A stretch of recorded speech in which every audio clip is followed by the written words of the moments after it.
All right. Hello, everyone. Welcome to my speech, A Bright New Future. I'm going to explain how we designed Vector City for Killzone Shadowfall. I'm going to have to improvise here with multiple devices here. So my name is Misja Baas. I'm the project art director of Killzone Shadowfall. I joined Guerrilla Games in 2005. I was a senior artist on Killzone 2 and assistant art director on Killzone 3. A little bit about our company. We're part of Sony Computer Entertainment, located in Amsterdam, founded in 2000, and we have about 180 employees on site. You probably know Killzone already, I hope. It's of course, the franchise we're most known for. We released first Killzone in 2004. Liberation followed 2 years later on the PSP, and we did Killzone 2 and 3 on the PlayStation 3, and Mercenary was released this September on Vita, and last week we released Shadowfall in the US on the PlayStation 4. So a little bit about, before I begin, a little bit about the Killzone art style. Killzone is military sci-fi driven by functionality. And that means that we take our inspiration from existing or near future technology. And that means that technologically it needs to be recognizable. The functionality of an object needs to be readable. And hopefully this means that the design is relatable to the player. And when you combine, getting out of sync here. When you combine these different elements, we try to create something new that looks unusual and is different and sticks. And we like to call that reality with a twist. A little bit about the game. I don't know if any of you are familiar with Killzone Shadowfall or have seen much footage of it. Killzone Shadowfall takes place 30 years after the end of Killzone 3. The ISA were forced to provide refuge to the Helghast after the destruction of their home planet. Cold War situation is ready to go hot, and you as Lucas Keller need to prevent this from happening. Now to what the presentation really is about. So at the beginning of the project, we had two goals. We knew we were going to do a game on Vector, and we knew it was on the PS4. So the main goals we identified were build a divided city set in the Cold War world that you want to fight for. And of course the other one was make it look next gen. And that is kind of, I mean, how do you, so that immediately poses a few challenges, is how do you get actually people involved in the city that you want to build? What is next gen? Because right at the beginning we also had to figure out what next gen really means, and how do we develop a city whilst we're also developing the whole game? I mean, this was in the beginning of the game, and at the beginning of the development process, you know only a few things, and you need to keep your options open, and you don't really want to go down the wrong path too quickly, or at all really. Right. So how do you go about that? First, we set ourselves to define the core pillars for Vector City. We knew a few things. It had to be a living city. We wanted it to feel like a holiday resort, similar to the vibe we had in Killzone 1. It had to be a divided city, of course, and also it had to be an epic structure. And we also identified next-gen lighting as one of the core pillars for this city. It's kind of odd to have next-gen lighting in there as sort of a visual core component, but it really helped us to sort of be aware of where we wanted to go with this quite early on, so we could actually take it into account in all our designs and all the component designs that came from that. Right, so once you've established those key pillars, those core pillars, you can then actually start breaking them down into chunks that you can actually, play with. And so I'm going to go through all the previously mentioned core pillars, and just give a summary of the components that are part of that we identified that were actually useful for the design process. So, starting with Living City, culture and commercial media is obviously a big part of Living City. Crowds are a big part of Living City. High density buildings and architecture and skyscrapers and whatnot, that's all important. Car traffic, we also identified early on. Industry and transportation are important as well. And then we immediately realized that, okay, well, crowds and traffic is actually really difficult because we are a launch title. We can only develop so many systems in the time that we have, and getting a crowd simulation going in the time that we have, or doing complex traffic simulations, that's actually probably not going to happen. So it really helped to identify some of the problematic issues in this process. Right, the other one is holiday resort. So lush and green reminds the player of their holidays, luxurious, recreational, and eco-friendly. It's kind of trying to go for the vibe that people remember from their holidays, and that's kind of pleasant and hopefully it draws people enough in that they like to be there, like to be in our game.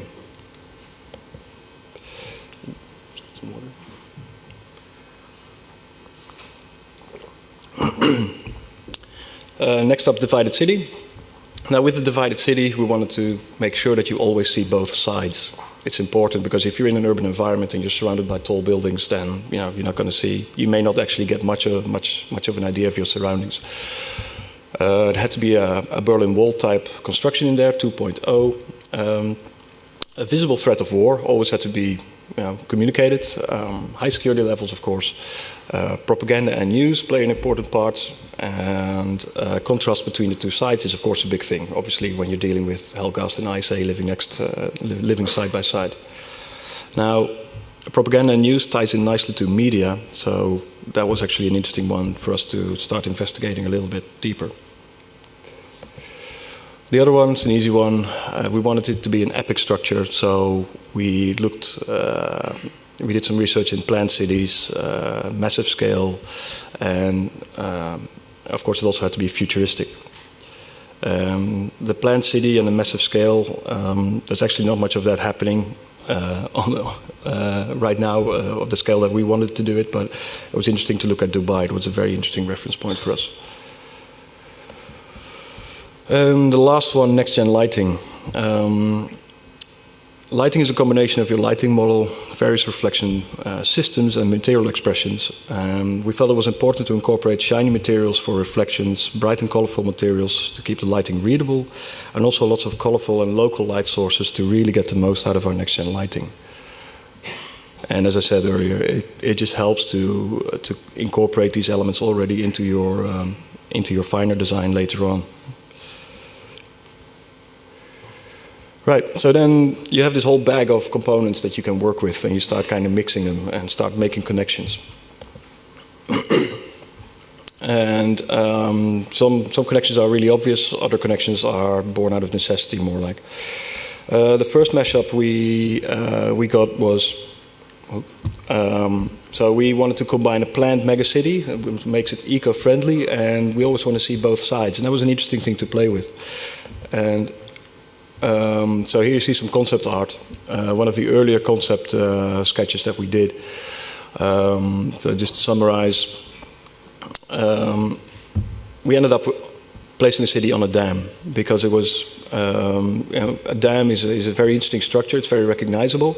You build it up against a wall. You have these large vistas, long lines of sight, downwards, but also up. The verticality of the whole structure means that if you want to place a wall that divides the Helgast and the ISA side, the wall always has to travel up against the dam, and therefore you would always see the wall as well, no matter where you were. You look down, you see the massive, you get massive vistas, and all in all, it's also a single mega project that really cannot be built with modern day technology. Another side effect is that a dam generates its own power, which is really interesting because the Helghast traditionally always have their own sort of somewhat more polluting power sources that they use, and it was a nice contrast to work that in there, because it meant that you can actually really, when you start when you start looking at what you can change for to make the dam as a city functional for the Helghast, you can really change the core of the functionality of the dam. Okay, next one is commercials, propaganda, and lighting. So signage is basically, it's about signage, or basically about how the media is used on both sides and how this benefits the game as a whole. Self-illuminating billboards provide local lighting and clear reflections, which is of course really useful for next-gen lighting. And news billboards provide background storytelling, which helps if you want to create a living world. Brands suggest freedom of choice on the ISA side, and gives us the opportunity to flip it over to propaganda on the Helghast side by using all the same infrastructure essentially. Holiday feel, no crowds, lighting and architecture is the next one. And so sunlight and luxurious glossy materials are great for lighting. We can avoid large crowds by focusing on exclusivity and space. So now, kind of going for this whole holiday vibe meant that we didn't have to do crowds. It's still a big city. There's still crowds somewhere, but not actually directly in our gameplay space. The skyscrapers in the background will provide that density feel, and what's also interesting is that the holiday resort is kind of luxurious and leisurely, is really sort of at odds with what we typically what we want to do with the Helghast side, which is all about oppression and poverty and strife. Mashup 4, no cars, massive scale, and transportation. So this one was also kind of a little harder to solve. No cars in a big city. Okay, it doesn't have to be cars, but no immediate busy traffic in the gameplay space. That's kind of difficult to make that work if you want to get a city that's super huge. So we decided to keep the traffic visible, but keep it outside of the play area.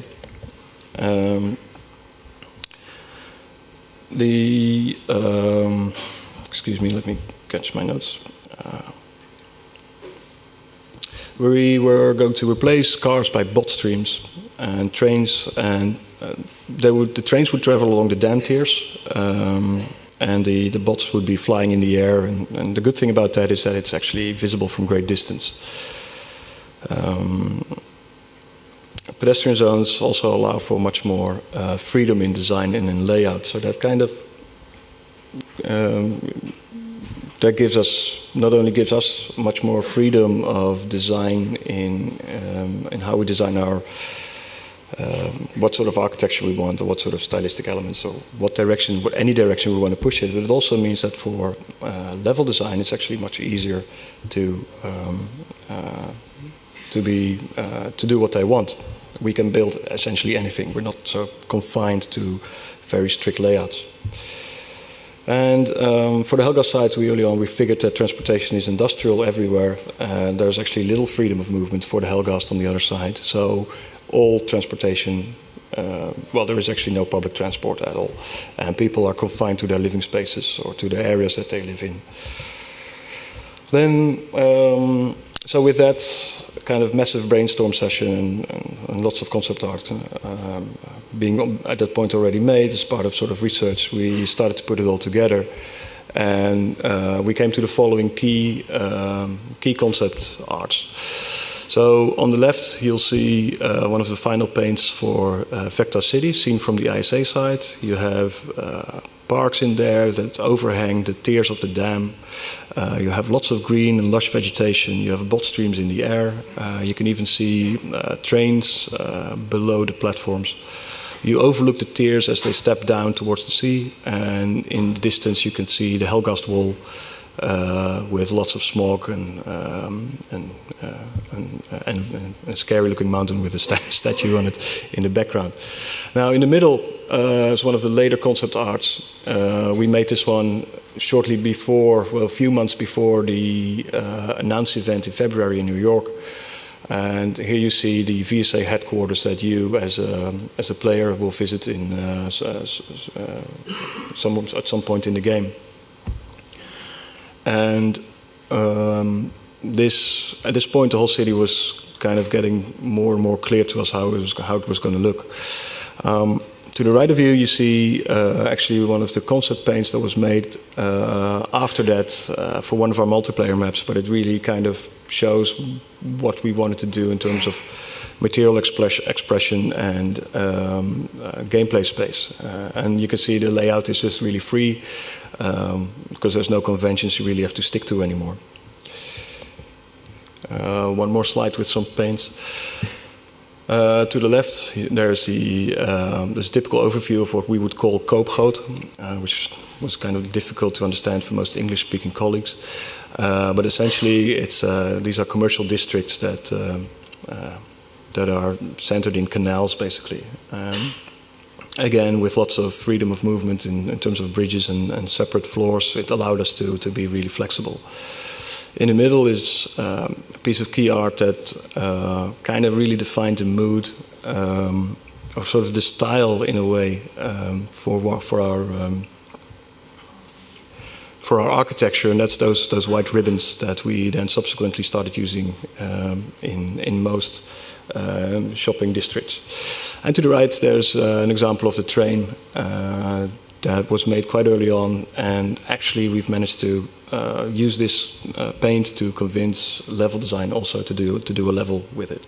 So by defining all these things really early and making paints and kind of pushing it into a certain direction when all the options are still open, you actually have the benefit of influencing game and level design as well, which is really helpful, especially if you're not, if you don't really know where the game is going and not everything is set in stone yet. So then the fun part begins. Then we start changing into Helghast city side concepts. So here you can see the ISA city-side paint, and then next to it we see the Helghast version of that. So it's a lot more industrial. We have, of course, the trademark red light, lots of banners to show the totalitarian, to glorify the totalitarian regime, and all transportation, basically all horizontal transportation is gone, and it's replaced by vertical transportation, essentially containers that are flying back and forth from the planet or from the city and to God who knows where. And so we try to change as much as possible to really go for the contrast and the opposites. The next shot is essentially a fairly quick overpaint of one of the other paints, and it shows essentially where we want to take this is there is no, when you're in the Helghast side, there is no room for leisure. It's just all raw functionality, and it's all work and industry, and it's not exactly a lot of fun to be in. And then you can already see on the left of the in the hallway there is that there's a big red sign, big red billboards with Helghast propaganda on it. Then we also looked at how we can change the inner functions of the dam, and we settled quite early on for sort of pushing the Helghast people into the inner workings of the city, essentially having them live amongst containers, and so the lower caste is basically they live amongst still functioning containers, and it's a very, very unfriendly place. your house can disappear in a moment's notice. So the other thing we looked at is the skyline is very important. Let's also change the skyline by attaching large constructions to glass skyscrapers. We really go for this interesting contrast of glass and raw steel. And the good thing is that those skyscrapers then peek out over the walls so that you can always kind of recognize them as being from the other side. Then what was, I think, the best thing that came out of it is that how we used the luxurious holiday feel of malls and shopping areas, and then use them to our advantage on the ISA side, but then also use them very interestingly on the Helgas side by turning them into shanty towns. So again, that gives a really nice contrast of old dilapidated high architecture with old shops, and but all the shops are gone because on the Helgas side there is actually there are no commercial goods, there's no commercial market, and instead of selling luxury goods, people just sell scrap stuff they find. They trade amongst each other, and it's all embedded in this high security environment that is basically rotting away slowly. And the last slide is it was really fun taking all this commercial signage and then changing that to Helgas propaganda.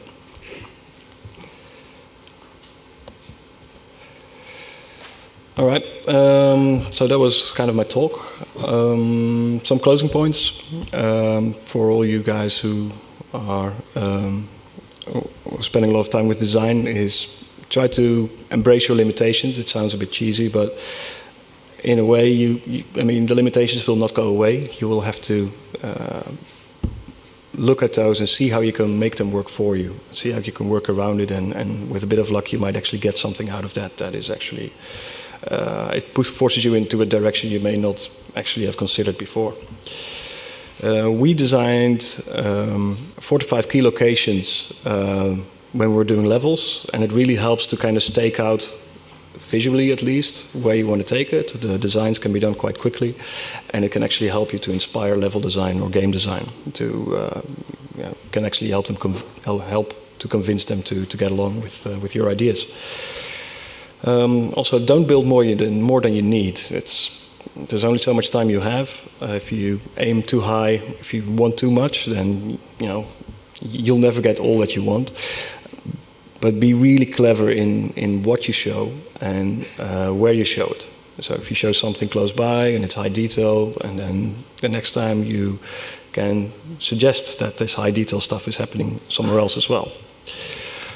And basically it means use the player's imagination and let them fill in the blanks. And I think that's what we always do with Killzone, is we try to, we like to keep that reality aspect in there, and we like to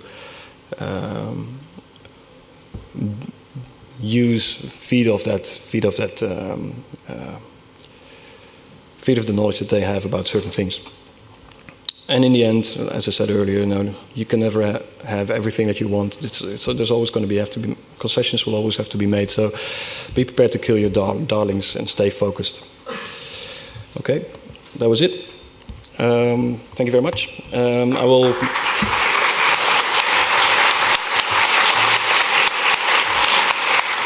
I'll now give you to Arjan Bak.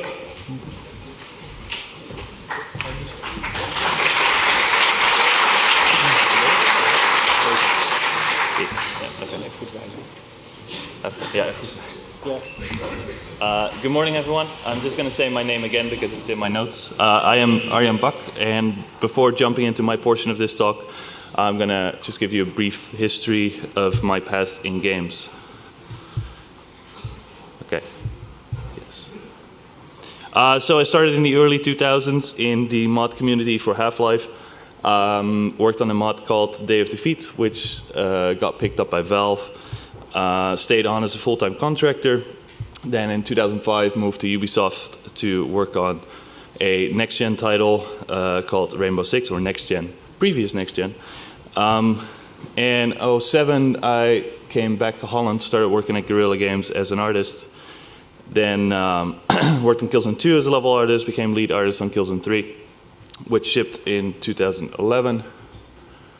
And finally, I've been working on Shadowfall as a principal designer and an environment art director. I gotta get this sync thing going. So I've been working in both design roles and art roles throughout my career. In the past few years, I've been more art focused than design as sort of a specialization requirement that came with Next Gen. People had to specialize a lot more. So did I. But I've always been involved with design and specifically level design. And on Shadowfall, I was lucky enough to be able to work in both fields. And so my first half of the project was in design, and the second half I was working in art direction, developing the world that Misja was just talking about. So on to the main subject for me today, which is named Out with the Old and In with the Owl, which is sort of a nice tongue twister, in which I'm going to talk about my design time on Shadowfall and specifically the Owl new core feature that we introduced in Killzone. And I'm going to try, rather than give you guys sort of a sales pitch or a marketing talk on how great it all went, I'm going to try and be a little bit honest about how difficult it is when you're working with a 10-year code base and the history of a franchise to work these new sort of big core features in. So let's get started. So I'll just start with explaining what the owl is, because some of you might be thinking, what's an owl? Besides a bird. Some of you might know what it is, but here we go. So the owl is a personalized attack drone. It is with you throughout the campaign of Killzone Shadowfall, and it's fully player controlled, so you can send it out and it's going to do a couple of things for you. And we use the PlayStation 4 touchpad as the control interface for the ability, so you can use that to select whatever ability you're going to use. So just a quick overview of the abilities themselves. So we have a shield ability, which allows you to put up a shield. You can fire through, enemies cannot. We have the zip line, which allows you to traverse quickly through the environment. And we have the attack ability, which does exactly what it sounds like. It's going to go out and attack guys for you. And then there's the stun ability, which will stun enemies, whether human or automata, with a sort of EMP radial blast. And then the final two, we have the revive ability. So if you go down, you have an adrenaline pack, it's able to help you up again, you get to keep playing. And finally, there's the hack ability, which is a context-sensitive ability. Certain objects in the world you can interact with, it's going to hack those, so think alarm systems or computer consoles. So all in all, it's a pretty diverse tool. Can do lots of things, big gameplay changer, and it's going to give you lots of options during the game. So now that you hopefully kind of understand what this thing is, and before I go into the next bit, I just want to take a moment to mention these two guys, Brian Roberts and Eric Bolches, who have been really important driving the owl to the finish line and balancing the abilities and the gameplay loops surrounding the little droid. Click. Click. Ah, there we go. Click some more. So when we started the project some 2.5 years ago, right after Killzone 3, we sat down and we discussed where to take the game next. And this was just a group of guys sitting in a room with a bunch of Post-its and some printouts of what we wanted to do. And after a while, we came out with sort of 3 key pillars that we used as goals for the design team to start working with, which was choice, so expanding the player toolset, giving him more options during combat. We wanted to slow down the pacing and speed of the game, give you a reason to explore the great environments that we put together, and reward players by giving them bonuses for doing so. And then we wanted to make it more of a challenging, mature game, so really make you think, not grab you by the hand to pull you through, but make you look at the world, understand it, and then take action.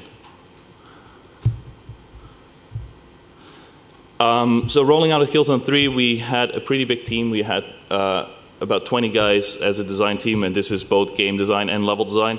And we started setting up weekly briefs to explore ideas of our own or give them a forum to explore ideas that the design team might have. And one of the things that came out specifically that we liked was designers using abilities from the multiplayer and using those in single-player scenarios. So that seemed to really fit nicely with the goal that we set to expand the player toolset. So bringing that multiplayer and the single player closer together was something that we really liked. And during that time, I was sitting next to Steven de Heide, who is our game director, and working together on the game. Lots of casual talks in the morning, so talk game design, talk about stories, talk about movies.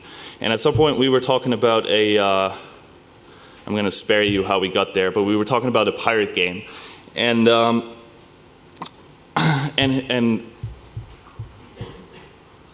we landed on the owl. So the idea for one of our new key features in Killzone, the owl, came from a chat about a pirate and his parrot. That's sort of how it went. So we both really liked the idea of this sci-fi parrot and started the initial design phase for the thing. So after exploring a couple of things, we kind of landed on the idea that this was going to be a vessel for the multiple abilities that the design team had come up with before, but kind of wrapped in this neat package. We also had the idea that it had to be a tactical tool, because the idea of this droid killing people for you was something that didn't really sit well with the design teams. Everyone's kind of like, they're going to be it's going to be stealing kills. We don't want that. We were going to use the PlayStation 3 controller D-pad abilities. This is still early days PlayStation 4 development. There was some prototypes for the new controller, but we had no idea what they finally were going to put out. So we used what we knew. Another thing is we wanted it to be visible and move along like an NPC buddy that it was going to replace. And as a buddy, we wanted to kind of give it a clear character, make it sort of a cool military R2-D2. So much like the design sprints, we had the animation and audio team test what this could look like and sound like in sort of quick mock-up animations that they would do in Maya and then just do play blasts. It doesn't look pretty, but I'm going to show you one of these just to give you an idea of what sort of things we were exploring. There we go.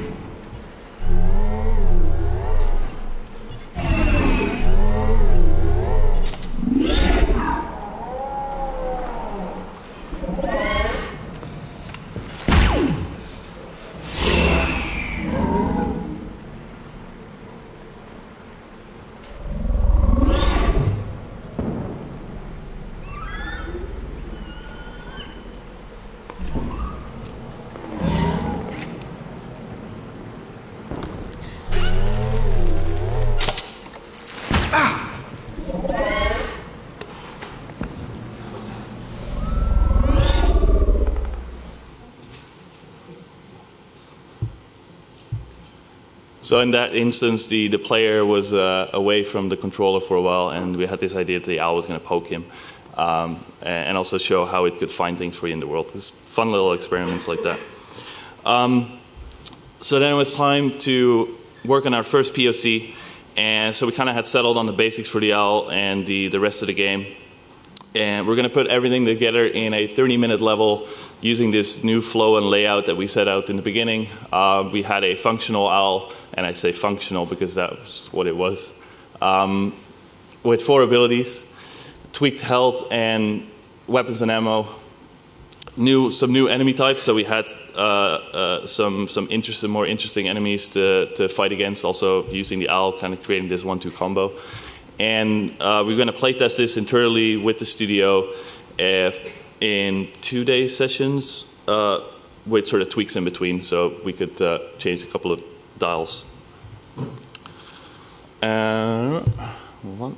So the owl itself looked something like this in the beginning. Like I said, it was just functional. It didn't look very good at all. So we had a couple of abilities at that time. We had an indirect turret that you can control. We had a full-fledged grappling hook. And we had some stun abilities, etc. So the verdict. We ended up with some mixed results, leaning towards positive. You got to understand, we've been working on the Killzone franchise for a long time, and then we come in with this new direction. We're changing a lot of things like health and pacing, and we brought in this new tool, which is kind of weird. So it was a lot for people to take in. And when you're working with people that have been working on something for a long time, they go like, "Is this still Killzone?" So people are kind of, they kind of liked it, but. Is it still Killzone? And is it still Killzone is more of a feeling than something that they can explain, so it's also hard to work with. But in regards to the owl, not all the abilities were deemed useful enough. Things like the indirect turret, where you look through a visor and the owl fires at your crosshair, seemed cool in prototype, but ended up not really working in a full encounter. And the movement, which at the time, it wasn't more than just a flying box with a light. And the characterization, which you don't really get, wasn't really working and often deemed distracting. So it seemed that having a buzzing droid was more distracting than, or annoying at times than a cursing Rico for some odd reason. Oh.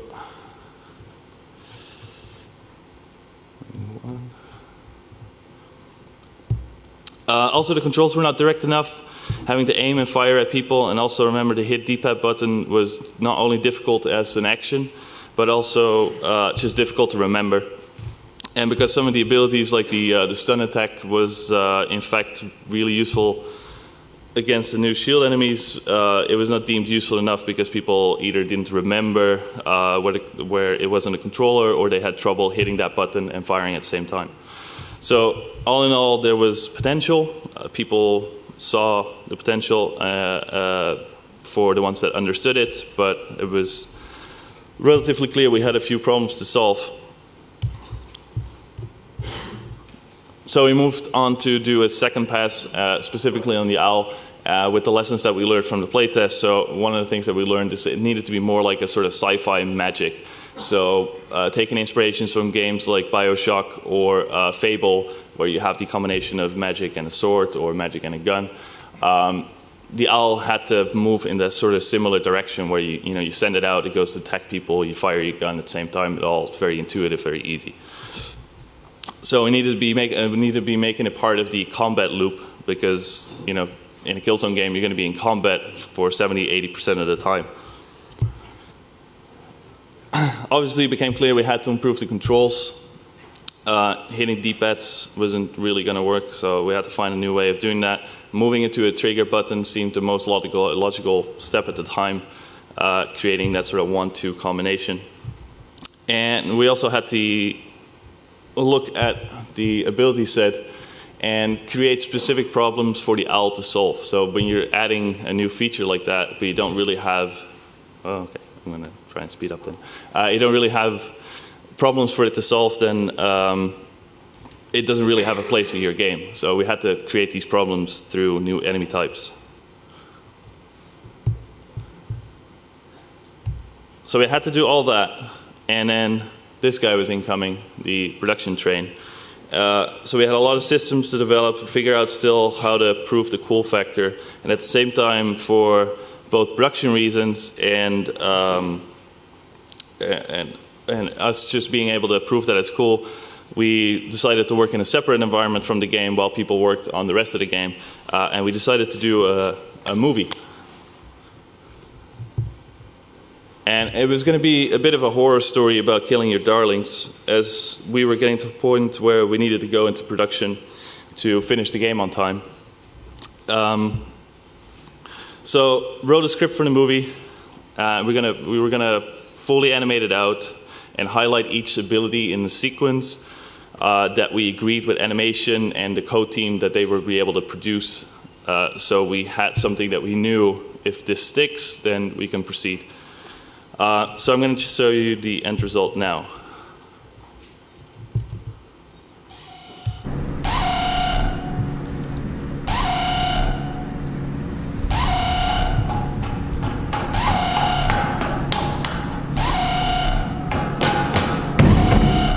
this door open.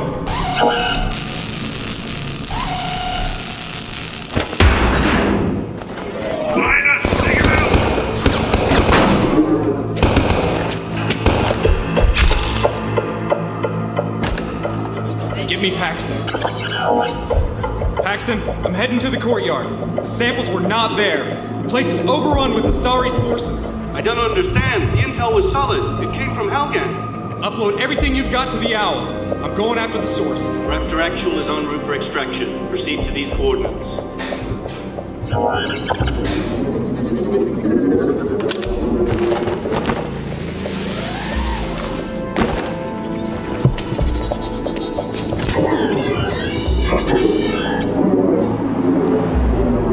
No response from Overwatch. Should we go and check it out?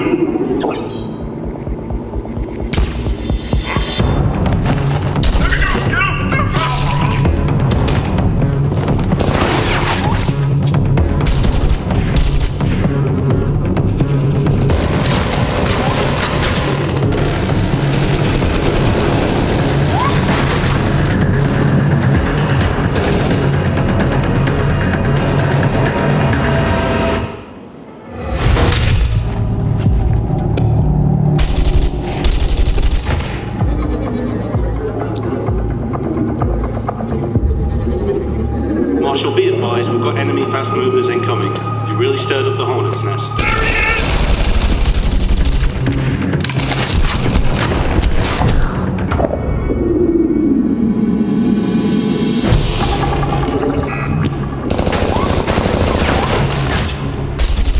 This is Raptor Actual. I've got a visual on the Marshal. Drop it. Drop shit! We're out of time! Drop her down! That was close. We'll be over neutral airspace in no time, sir. ETA was 7 minutes.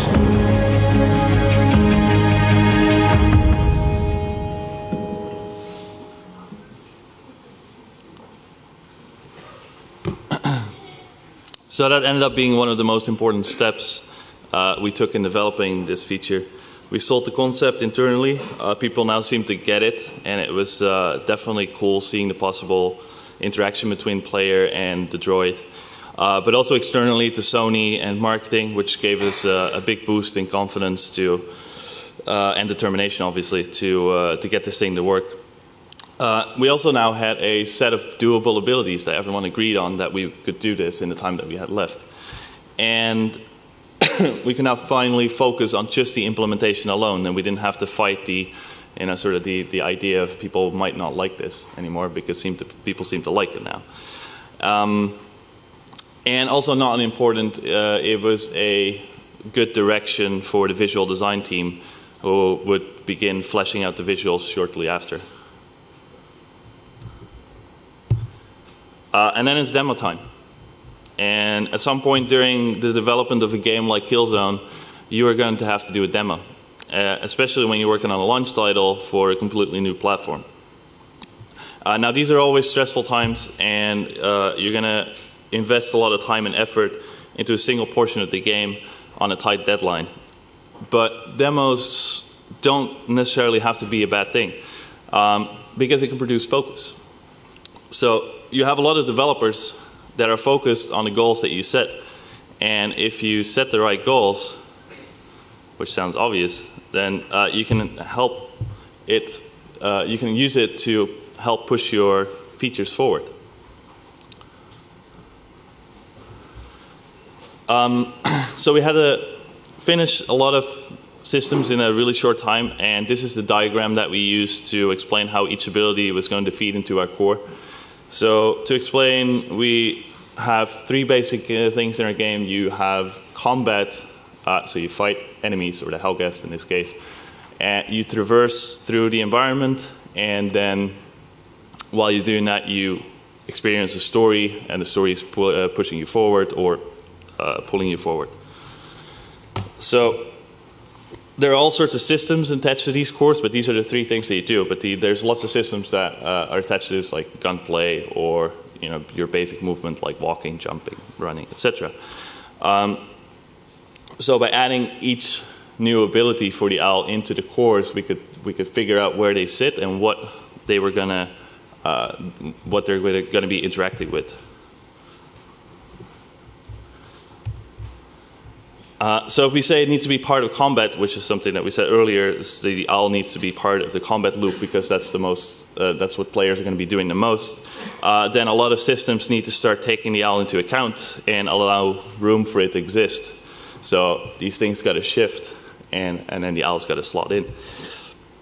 And of course, this all seems very logical when you're doing game design, but when you're working on a franchise that has a 10-year code base and all sorts of systems already working together and are being maintained by many different people, it's going to be a lot of work to get this new feature to play along and make people around you understand each step and make sure they understand that the iteration on it is key.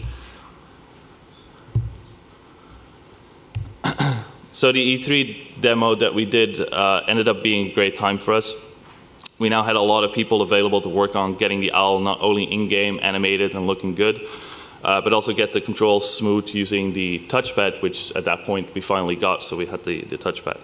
I'm going to start moving real fast now. Get things like proper responses from AI to the droid and get level design to use the new features like the zip line in their designs. So you literally see the game coming together over the course of a few months. And at the end of the sprint, we had a lot of good responses to the owl from external people in the press, but also just the consumers that saw the thing. So I think it's safe to say that we were all relieved and excited that we got this thing to work as well as it did in the end.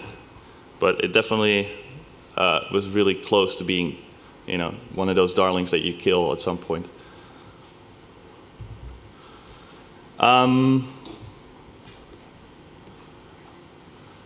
So lessons learned, although this is more of a story, I guess, than a lecture, but there's a couple of lessons in here that I just really want to quickly go over. Start small, get the basics right ahead of production. When you're working on a big game like this, the production track is something that is there. It's always going to add pressure. So try as much as possible to keep it small, keep it contained, not try to get all the systems to play along at the same time, but do it step by step. And then at some point, hopefully, things will start slotting into place. Understand and map out all systems your feature is going to affect, and this goes for any game. If you're going to create a new feature, be very aware of all the little threats that it's going to have, and what other systems are going to have to work along with this new feature that I created. Next point: 20% designer, 80% spokesman. And when you're working with a small group of guys, it's probably not so much an issue. But when you're working with a large group of guys, you're going to need 3 to 4 or 5 people to get your idea to work. So if you can sit behind your desk and write tons of documents on how great your feature is going to be, if you cannot tell the next person how to work your feature, it's not going to go anywhere. Use demos and plan them ahead of time. Demos always happen, and demos always take us by surprise, and they shouldn't have to. Demos can be a great thing to get focus, especially if you can figure out a way in your schedule to work them in and take them into account. And then finally, focus on the positive, don't think in problems. Developing a feature like the OWL that slots into so many different systems. We had so many different problems to solve. If you just stay in in the negative, then you're going to have a hard time getting out of there. So focus on what makes your feature good, what's nice about the idea, and the positive responses that you get from people. And then my thank yous.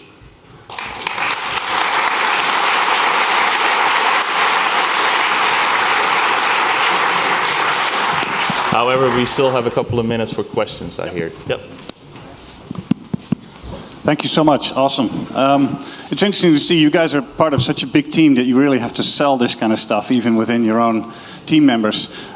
Quick question from me, and then a few questions from the room. You have the mics already? 2 questions? Yeah. Quick question for you. Do you guys have programmers in your design team as well, so you can make your own prototypes, or do you have to bother guys from the production team to do that? So we have... use the mic. Yeah. So we do have... so we don't have programmers in the design team. We do have programmers attached to the design team, so we try as much as possible to make sort of strike teams and they work together. Right. But it's still about the communication from the designer to the coder. Yeah. So the animation was a great way to do that, of course. Yeah. Yes. Awesome. Any questions from the room here? Quick. Well, thank you so much, guys. You guys must be relieved. Are you guys already working on the next thing, or are you still kind of wrapping up the mess of the production? I think we're thinking about holidays at the moment. Thinking about holidays, okay. I heard you guys have a little celebration this week. Yes. Well, I hope you guys have a great time, and we want to celebrate with you tonight a little bit for the award night. Thanks a lot, guys, for your contribution. Really awesome. Yeah. Thanks. Thanks. No problem. Thank you.